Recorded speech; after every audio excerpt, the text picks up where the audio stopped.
वाराणसी के ज्ञानवापी परिसर में व्यास जी के तहखाने में पूजा का अधिकार व्यास परिवार को मिल गया है। ज्ञानवापी मस्जिद में एक तहखाना है। इस सिलसिले में इस वक्त एक बाइट आ रही है, सुनते हैं।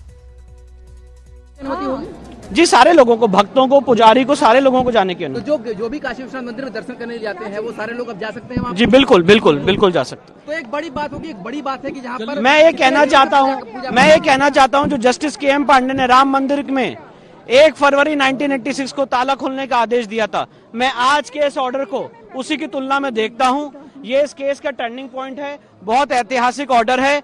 और जो एक सरकार ने अपनी पावर का दुरुपयोग करते हुए हिंदू समाज की पूजा पाठ रोकी थी, आज कोर्ट ने उसको अपनी कलम से रेक्टिफाई किया है और वहां पे पूजा पाठ के आदेश दिए। रोकने का कोई लिखित आदेश नहीं था उस समय? रोकने का कोई लिखित आदेश नहीं था। आज भी कोई रिटर्न ऑर्डर किसी भी गवर्नमेंट के पास नहीं है कि वहां पे पूजा पाठ कैसे रोकी गई। तो अब माना जाए कि स्वामित्व के अधिकार के पहला चरण है? ये बिल्कुल पहला चरण है और बहुत जल्दी लीगल केस हम पूरा करेंगे और केस जीतेंगे। तो इसके बाद अगला लक्ष्य वजूखाने का सर्वे है? वजूखाने का सर्वे, जिसके लिए सुप्रीम कोर्ट में सुनवाई होगी। तो ये थे वकील विष्णु शंकर जैन, जो इस मामले में एक पक्षकार के वकील हैं और उनका ये कहना है कि इसमें ज्ञानवापी परिसर में एक तहखाना है जिसमें एक देवता के विग्रह की पूजा का काम सोमनाथ व्यास किया करते थे, जो व्यास परिवार के हैं। दिसंबर 1993 में राज्य की मुलायम सिंह यादव सरकार के मौखिक आदेश पर तहखाने में पूजा पाठ पर रोक लगा दी गई थी और तहखाने को सील कर दिया गया था। बाद में उसके आसपास बाड़बंदी कर दी गई ताकि कोई अंदर न जा सके। इस पूरे मसले पर ज़्यादा जानकारी के लिए हमारे सहयोगी रणवीर हमारे साथ हैं। रणवीर, एक बार विस्तार से बताएं, ज्ञानवापी परिसर में ये तहखाना कहाँ पर है और इसका इतिहास क्या है और आज का जो फैसला है उसकी अहमियत क्या है?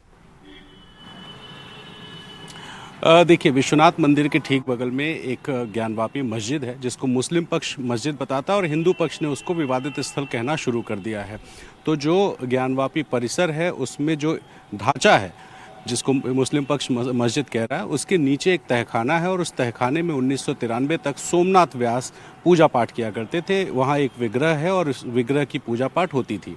1993 में उत्तर प्रदेश की मुलायम सिंह यादव सरकार ने मौखिक आदेश देकर उसमें पूजा पाठ पर रोक लगा दी और ये जो तहखाना है, ये मस्जिद जो है उसके बेसमेंट में है और इसके ठीक सामने नंदी दिखाई देते हैं। तो हिंदू पक्ष लंबे समय से ये कह रहा था कि चूंकि व्यास जी का जो तहखाना है उसमें पूजा पाठ 93 तक होता था और उसके बाद मौखिक आदेश पर इसको रोक लगाई गई पूजा पाठ के अधिकार को और वहाँ पे बाड़बंदी की गई, वहाँ पे किसी को जाने आने से रोक दिया गया और इसकी जो ताला बंद करने के बाद इसकी चाबी थी वो जिलाधिकारी के पास थी। वक्त बीता और 30 साल के दरमियान ये चाबी भी बिल्कुल ख़राब सी हो गई और उसके बाद जब एएसआई सर्वे हुआ तो एएसआई के सर्वे में इस तहखाने को खोला गया, चाबी ढूंढा गया, काफ़ी ढूंढने के बाद किसी तरह इस तहखाने को खोला गया और इसमें एएसआई का सर्वे हुआ। सर्वे होने के बाद हिंदू पक्ष इस मामले में काफ़ी अग्रेसिव तरीके से कोर्ट से अपील कर रहा था कि पूजा का अधिकार मिलना चाहिए और वाराणसी के ज़िला जज ए.के. विश्वेश, जिनका आज रिटायरमेंट है, उन्होंने कल सुनवाई पूरी की और आज फैसला देने की तारीख तय की थी। और आज जिला जज ने कहा है कि हिंदुओं को, जो सोमनाथ व्यास का परिवार जिस याचिका को डाला था उसके आधार पर पूजा वहां होनी चाहिए, क्योंकि 1993 में मौखिक आदेश पर ये जो तहखाना था जिसमें विग्रह की पूजा हुआ करती थी उसको रोका गया था।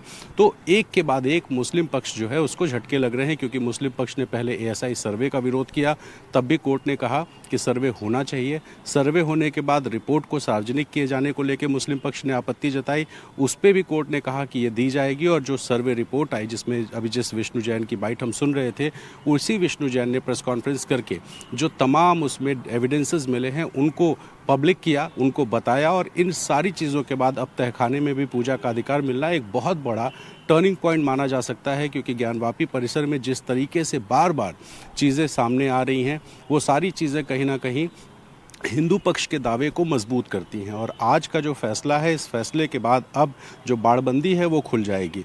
जो नंदी के सामने मस्जिद के नीचे का तहखाना है वो हिस्सा खुलेगा, वहाँ पूजा पाठ शुरू होगी। तो जाहिर है कि कहीं ना कहीं जो हिंदुओं का दावा है वो मजबूत होता जा रहा है। और एएसआई की जो सर्वे रिपोर्ट है, उस रिपोर्ट में आपने देखा कि छोटे छोटे 2.5 सेंटीमीटर के शिवलिंग मिले हैं, छोटे छोटे विग्रह मिले हैं, दीवारों के निशान मिले हैं, स्वास्तिक के चिन्ह मिले और तमाम ऐसी चीज़ें हैं जो एएसआई के सर्वे रिपोर्ट में कोर्ट को सबमिट की गई हैं। तो ये सारे प्रतीक चिन्ह और अब पूजा पाठ का अधिकार ये मिलने के बाद कहीं ना कहीं हिंदुओं का जो दावा है वो मजबूत होता है। अब एक केस ऐसा है जो बहुत इंपॉर्टेंट हो जाता है, वो ये कि ज्ञानवापी परिसर के अंदर एक एरिया है जहाँ पे नमाज के लिए वज़ू किया जाता था, और जब एएसआई का सर्वे हुआ तो वहाँ पर एक शिवलिंग के आकार का एक आकृति मिली, जिसको मुस्लिम पक्ष फवारा बता रहा और हिंदू पक्ष शिवलिंग बता रहा है। क्या है वो जांच से पता चलेगा। ये मामला सुप्रीम कोर्ट गया और सुप्रीम कोर्ट ने वजू खाने वाले एरिया को, चूँकि बहुत सेंसिटिव एरिया मामला था वो, उसको सील करके एएसआई के सर्वे को अग्री कर दिया था सुप्रीम कोर्ट ने। तो एएसआई का सर्वे पूरे परिसर में हुआ, सिर्फ और सिर्फ वो वजू खाने वाला एरिया बाकी है जहाँ पे कथित फवारा ऑब्लिक शिवलिंग है। तो अब एक पिटीशन हाईकोर्ट में भी है, राखी सिंह की तरफ से उसमें डाली गई थी, उसमें भी आज नोटिस जारी हुआ हाईकोर्ट की तरफ से, और हाईकोर्ट ने कहा है कि मुस्लिम पक्ष बताए कि आखिर वजू खाने वाले इलाके का सर्वे क्यों नहीं होना चाहिए। तो अगर वहाँ भी सर्वे होता है और जो शिवलिंग के आकृति वाला जो कथित फवारा है या शिवलिंग है, अगर उसमें भी एएसआई का सर्वे होता है और उसमें कहीं कुछ इस तरह की चीज़ें निकलती हैं जो हिंदुओं के पक्ष में आती हैं, तो ये जो दावा है ये लगातार ज्ञानवापी पे हिंदुओं के जो दावे हैं उसको मजबूत करेगा। और आपको ये भी बता दूं कि ज्ञानवापी मामले में पहले 5 पिटीशंस थी, बढ़ते बढ़ते वो 18 हुई, और अब टोटल ज्ञानवापी से जुड़े 27 मामले हैं जो वाराणसी की कोर्ट में, इलाहाबाद हाई कोर्ट में और सुप्रीम कोर्ट में चल रहे हैं। तो इन 27 अलग अलग मामलों में एक के बाद एक जो कोर्ट ऑर्डर्स हैं वो आते जा रहे हैं, और आज व्यास जी का तहखाना जो है उसमें पूजा का अधिकार हिंदुओं को दिया गया है। तो एक बहुत बड़ा टर्निंग पॉइंट ज्ञानवापी मामले में, जिसमें अब हिंदुओं को अधिकार मिला है, उस बाड़बंदी को हटाया जाएगा। और अभी 17 तारीख को, 17 जनवरी को ही, चूँकि ये मामला कोर्ट में जब गया था तो वो जो एरिया था तहखाने वाला उसको एएसआई ने खोला था, और उसके बाद कस्टोडियन के तौर पे जिलाधिकारी को अधिकार दिया था कि उसको बंद करके चाबी जिलाधिकारी अपने कस्टडी में रखे। तो अब वो जिलाधिकारी की तरफ से कोर्ट के आदेश पर हिंदुओं को दिया जाएगा, उस बाड़बंदी को खोला जाएगा, और उसमें पूजा पाठ का अधिकार वाराणसी के कोर्ट के आदेश पर हुआ है। हालांकि पूरी उम्मीद है कि मुस्लिम पक्ष इसको चैलेंज करने के लिए हाईकोर्ट जाएगा और हाईकोर्ट में इसको चैलेंज करेगा। तो फिलहाल तत्काल पूजा शुरू होगी या नहीं ये तो खैर आगे आने वाले दिनों में पता चलेगा, लेकिन फिलहाल लोअर कोर्ट से हिंदुओं को एक बड़ा फ़ायदा मिला है, बड़ा अधिकार मिल गया है, क्योंकि 1993 से लेकर अब तक 30 साल हो गया था। दिसंबर 1993 में मुलायम सिंह यादव के मौखिक आदेश पर पूजा पाठ का अधिकार बंद हुआ था, क्योंकि उसके ठीक 1 साल पहले अयोध्या में बाबरी का विध्वंस हुआ था, और 1 साल बाद मुलायम सिंह यादव ने ज्ञानवापी परिसर में पूजा पाठ रोक दी थी, और उसके बाद से बैरिकेटिंग की गई थी। तो अब 30 साल बाद व्यास जी के तहखाने में सोमनाथ व्यास के परिवार और विश्वनाथ जी के जो पुजारी हैं वो पूजा कर सकेंगे, ऐसा वाराणसी कोर्ट का आदेश है। फिलहाल मुस्लिम पक्ष पर नज़र होगी कि क्या उसको चैलेंज करने ऊपर की कोर्ट में जाएंगे या नहीं। जी बहुत बहुत शुक्रिया रणवीर, विस्तार से और स्पष्ट तरीके से ये पूरा मामला समझाने के लिए।